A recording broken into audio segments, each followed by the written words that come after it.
الله يبارك فيك، الله يبارك فيك استاذ سلمان. طيب نروح للزميل ناصر الشيبان وضيف جديد. ناصر تفضل.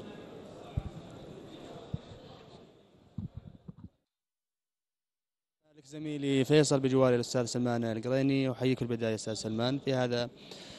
خلينا نتكلم اليوم التاريخي بالنسبة لكرة القدم للمملكة العربية السعودية، الهاجس الذي كان يدور لأعضاء الجمعية العمومية الناخبين بالتحديد، هل أتى المطلوب في هذه الجمعية بالتحديد وفوز الأستاذ أحمد عيد؟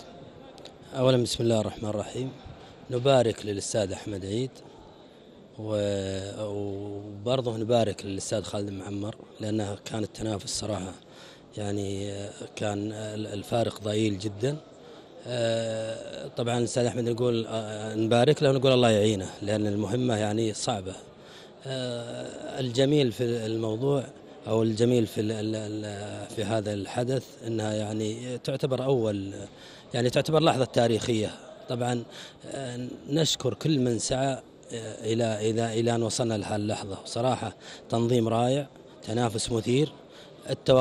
كانت التوقعات في الإعلام وذا يعني اتضح أن أعضاء الجمعية على قدر من المسؤولية، ولذلك يعني كانت الناس تتكلم عن يعني الطرف الآخر، لكن وضح اليوم يعني أن أعضاء الجمعية كانوا على قدر المسؤولية، كل واحد يعني قام بمسؤوليته. محمد، من وجهة نظرك ما الشيء الذي حسم التصويت الضئيل الفارق البسيط بالنسبة للأستاذ أحمد عيد؟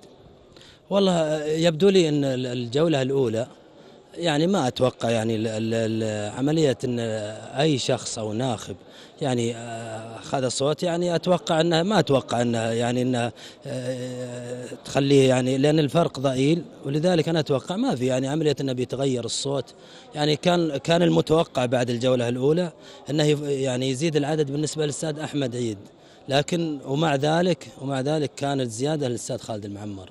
لذلك يعني هذه تعطي انطباع أن المنافسة كانت يعني على أشدها، وأنها يعني هذه تعطينا يعني نتفائل للمستقبل أن الجميع يعني على قدر المسؤولية، والتنظيم اللي صاير والنتيجة اللي وصلنا لها الآن كتجربة أولى، هذه تعطي إن شاء الله مؤشر إن شاء الله أن نتفائل بالمستقبل إن شاء الله.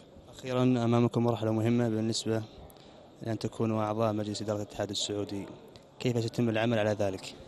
والله طبعا مرشحين الآن، نفس الشيء الجو اللي صار بعد النتيجة أتوقع أنه بيكون إن شاء الله بعد نتيجة انتخاب الأعضاء، وكلنا يعني لا يعني زملاء مع بعض، وبنتواجد ندعم بعض، لأن لازلنا في الجمعية اللي بيفوز بندعمه ونقول الله يعينهم، لأن زي ما قلت أنها مرحلة صعبة، المرحلة القادمة تحتاج جهد مضاعف. أتوقع أنها يعني بتنتهي جولة الانتخابات بنفس الروح اللي انتهت بها انتخابات الرئاسة. الله